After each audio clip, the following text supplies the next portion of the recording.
Little Sammy Toons. यह हैं भारत के वे 10 वीर सम्राट जिनकी तलवारों की चमक, त्याग और पराक्रम ने इतिहास के पन्नों पर अमर गाथाएं लिख दी, जिन्होंने अपने अदम्य साहस और स्वाभिमान से भारत भूमि का गौरव सदियों तक ऊंचा रखा। 17वीं सदी। भारत की धरती पर एक सूर्य उदित हुआ, जिसने अत्याचार की अंधेरी रात को चीरकर स्वराज्य की ज्योति जगाई। वह थे छत्रपति शिवाजी महाराज। बचपन से ही शिवाजी में मातृभूमि के प्रति गहरा प्रेम था। मां जिजाबाई ने उनके हृदय में भक्ति, नीति और पराक्रम के संस्कार भरे। गुरु समर्थ रामदास ने उन्हें सिखाया, धर्म के लिए लड़ना ही सच्चा कर्म है। युवा शिवाजी ने प्रतिज्ञा ली, यह मिट्टी मेरी माता है और इसके स्वराज्य की स्थापना मेरा धर्म। उन्होंने तोरणगढ़ से आरंभ किया, एक एक किला दुश्मनों से छीन लिया और जन जन के हृदय में स्वाभिमान की लौ जला दी। औरंगजेब जैसे शक्तिशाली बादशाह की सेनाएं भी शिवाजी के बुद्धि और पराक्रम के सामने हार गईं। सूरत लूट, अग्रह से पलायन और अफजल खान वध, हर घटना ने उन्हें रणवीर और रणछल का प्रतीक बना दिया। 1674 में रायगढ़ पर जब शिवाजी का राज्याभिषेक हुआ, जनता ने गाया, जय भवानी, जय शिवाजी।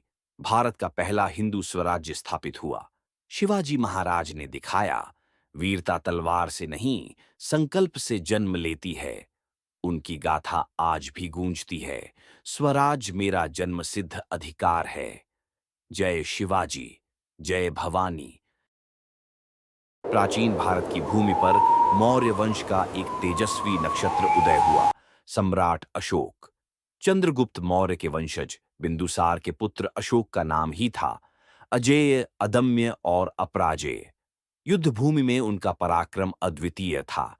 कंधार से लेकर बंगाल तक, उत्तर से लेकर दक्षिण तक, अशोक ने अपने साम्राज्य को एक विशाल शक्ति के रूप में स्थापित किया। लेकिन इतिहास ने उन्हें सिर्फ एक विजेता नहीं, बल्कि मानवता का संदेशवाहक बना दिया। कलिंग का युद्ध, लहू से लाल हुई भूमि, घायल सैनिकों की कराहें, निर्दोषों का हाहाकार, इन सब ने अशोक के हृदय को झकझोर दिया। वहीं से शुरू हुआ एक नया अध्याय, जहां चक्रवर्ती सम्राट अशोक बन गए धम्म के प्रचारक अशोक महान। उन्होंने तलवार छोड़ धर्म चक्र अपनाया, घृणा के स्थान पर करुणा का संदेश फैलाया और कहा, सभी प्राणी मेरे संतान समान हैं। अशोक ने अपने साम्राज्य में शांति, अहिंसा और धर्म के स्तंभ स्थापित किए, जो आज भी हमें बताते हैं कि सच्चा वीर वही है जो युद्ध जीतकर नहीं, हृदय जीतकर इतिहास रचता है। जय सम्राट अशोक महान। ईसा पूर्व चौथी सदी। भारत की भूमि पर एक ऐसा बालक जन्मा जो आगे चलकर बना अखंड भारत का प्रथम सम्राट। उसका नाम था चंद्रगुप्त मौर्य। गरीबी में जन्मे उस बालक की आंखों में थे बड़े सपने और हृदय में था अदम्य साहस। गुरु चाणक्य की दूरदृष्टि ने उसे दिशा दी। जिसके भीतर राष्ट्र की ज्वाला जलती है, वही राजा कहलाने योग्य है। युवक चंद्रगुप्त ने लोहा मनवाया, नंद वंश की अन्यायपूर्ण सत्ता को उखाड़ फेंका। उन्होंने छोटे छोटे राज्यों को जोड़कर एक महान साम्राज्य की नींव रखी।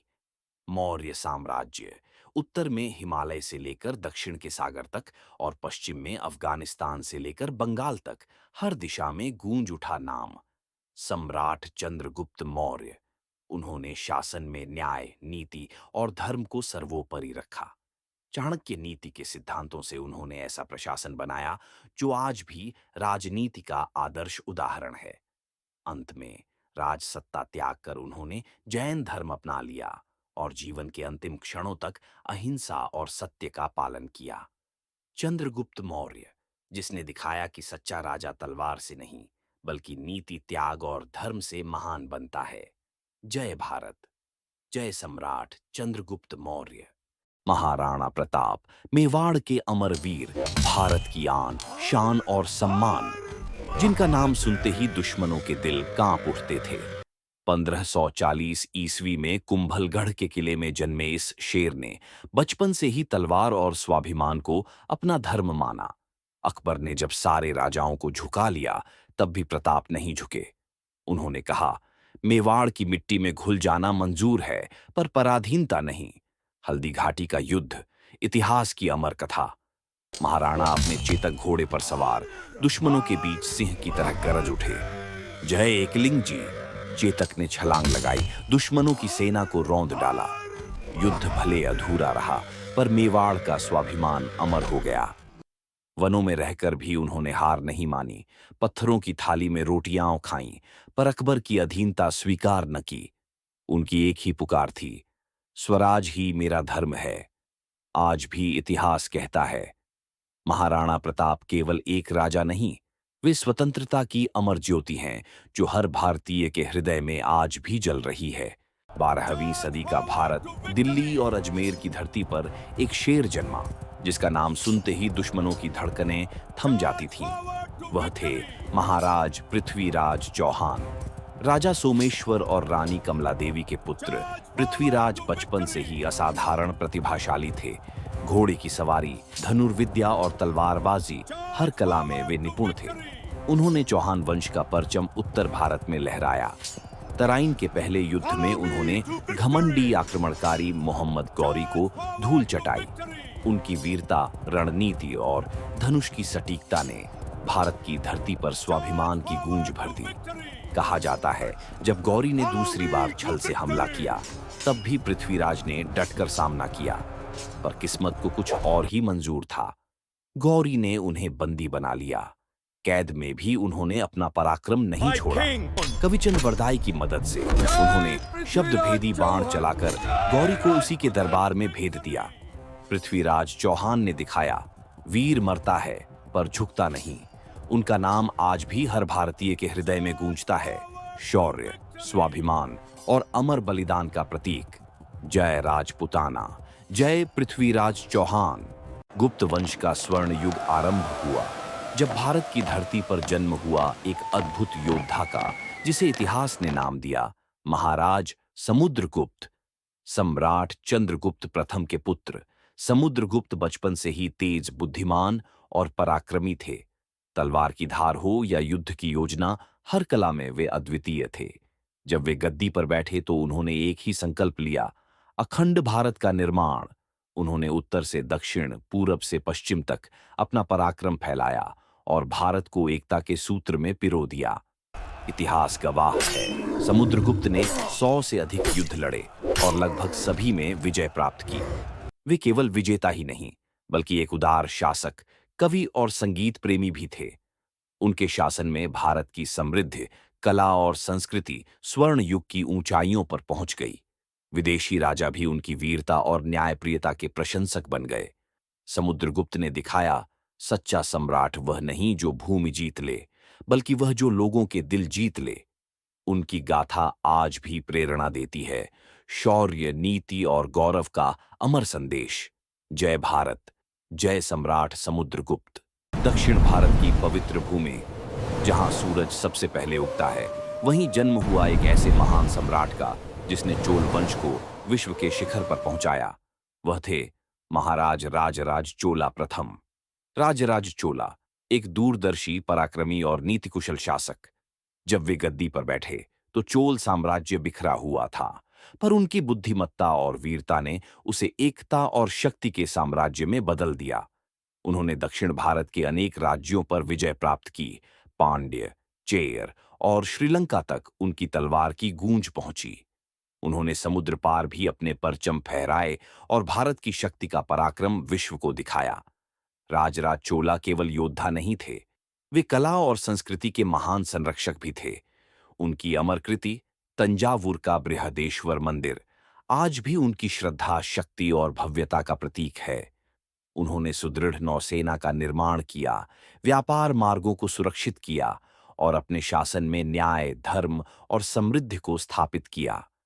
राजराज चोला ने दिखाया, सच्चा सम्राट वह नहीं जो केवल भूमि जीते, बल्कि वह जो अपने लोगों के दिलों में अमर हो जाए। उनका नाम आज भी गूंजता है चोल भूमि के हर पत्थर, हर लहर, हर मंदिर में। जय राजराज चोला, जय भारत माता।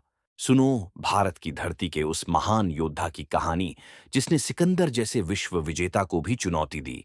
वह थे राजा पोरस, पौरव वंश के शेर, पंजाब के शासक। जब सिकंदर अपनी विशाल सेना लेकर भारत पहुंचा, नदियों को पार करता हुआ गर्व से भरा, तब पोरस ने कहा, यह मेरी मातृभूमि है, इसे कोई विदेशी अपवित्र नहीं कर सकता। झेलम के तट पर हुआ भीषण युद्ध, बिजलियां कड़क रहीं, तलवारें टकरा रहीं। राजा पोरस अपने विशाल हाथियों की सेना के साथ स्वयं अग्रिम पंक्ति में डटे रहे। जब उनका हाथी घायल हुआ, राजा स्वयं रणभूमि में उतर पड़े। घायल होकर भी लड़ते रहे। उनकी आंखों में आग थी, उनके शब्द गूंजे, राजा वही जो सम्मान से जिए या सम्मान से मरे। सिकंदर ने जब उन्हें बंदी बनाया, पूछा, पोरस, तुम्हारे साथ कैसा व्यवहार किया जाए? तब वह अमर उत्तर आया, जैसा एक राजा दूसरे राजा के साथ करता है। सिकंदर भी नतमस्तक हो गया और पोरस को फिर से उनका राज्य लौटा दिया। आज भी इतिहास कहता है, वीरता की कोई सीमा नहीं होती जब तक दिल में देश का सम्मान बसता है। 16वीं शताब्दी, दक्षिण भारत की धरती पर एक स्वर्ण युग का उदय हुआ। वह था विजयनगर साम्राज्य का गौरव। सम्राट श्री कृष्णदेव राय कहते हैं, जब वे सिंहासन पर बैठे तो राज्य की सीमाएं समुद्र से लेकर पर्वतों तक फैली थीं। पर वे केवल विजेता नहीं, न्यायप्रिय, विद्वान और जनसेवक राजा थे। शासन अमृत काल कहलाया। सड़कों पर सुरक्षा, खेतों में हरियाली और मंदिरों में संस्कृति की ज्योति जलती रही। उन्होंने कहा था, राज्य की असली शक्ति उसकी जनता के सुख में बसती है। सम्राट कृष्णदेव राय एक कुशल योद्धा भी थे। बहमनी सुल्तानों और उड़ीसा के गजपति राजाओं से उन्होंने अनेक युद्ध लड़े। हर बार उन्होंने अपने पराक्रम से दुश्मनों को परास्त किया।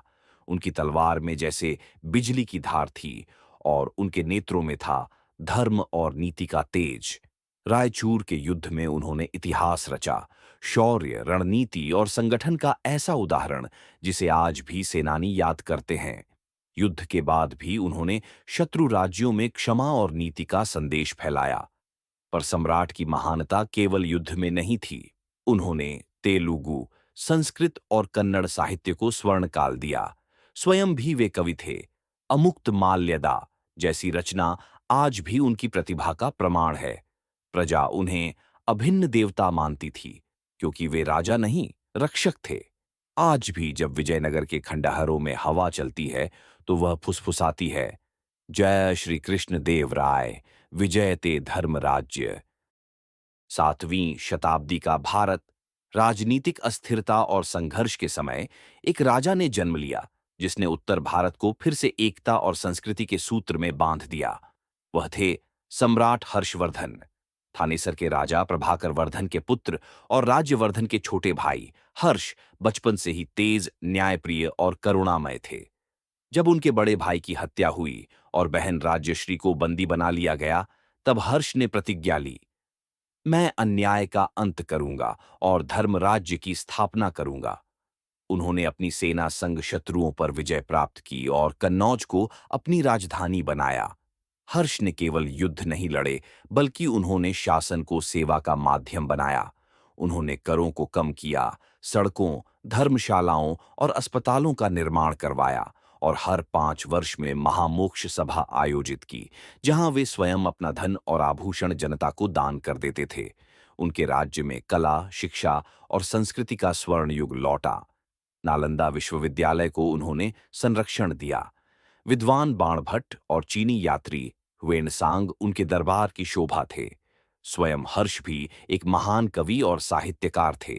उनकी रचनाएं नागानंद, रत्नावली और प्रियदर्शिका आज भी प्रसिद्ध हैं। सम्राट हर्षवर्धन का शासन न्याय, धर्म और मानवता का प्रतीक बन गया। उनकी गाथा हमें यह सिखाती है कि सच्चा राजा वही होता है जो शक्ति को सेवा में बदल दे और जो तलवार नहीं, करुणा से राज्य करता है। जय सम्राट हर्षवर्धन। अगर आपको यह वीडियो पसंद आया हो तो कृपया लाइक करें और सब्सक्राइब करना न भूलें। ऐसे ही और शैक्षिक वीडियो देखने के लिए मेरे चैनल को जरूर देखें।